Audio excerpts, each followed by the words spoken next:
In terms of the staff training, we've seen a good response from the staff where we've got a reduction on serious incidents that have maybe happened as well. The children are more able to accept the support because there's a baseline of good understanding around the experiences the children may have had before they've come to us. We've also increased the support to the staff, and we've started to do wellbeing Friday afternoons. And we try to do that once a month, and that can range from anything from having a bit of fun as a staff team, relaxing, to actually going through elements of hypnotherapy, mindfulness, and all these kind of training practices. So that complements the work that we've done with teams like Bernardo's and with other professionals that have come in and given us more of the sharper end of what trauma-informed practice is and what nurturing approaches may be and how to use them.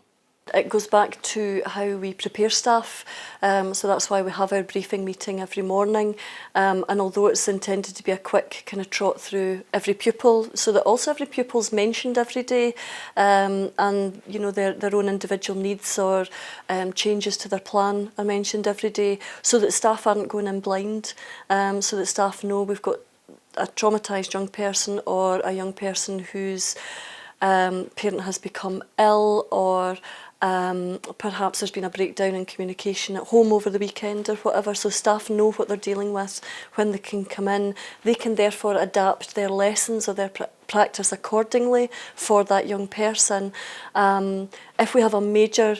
outburst, a major crisis from a young person, as soon as we can that day, we sit down with the staff involved and we fully debrief the incident.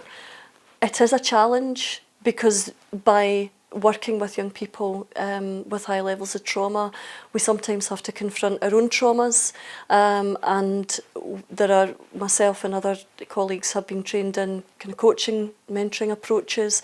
We can also signpost on to counselling if required, but it's also about having those quite brave conversations sometimes, and asking staff to really think about what is at the root of some of their issues, which, while it's difficult, if we're asking our children to do it, then it is something that we have to look after for ourselves, to know what our triggers are, to know what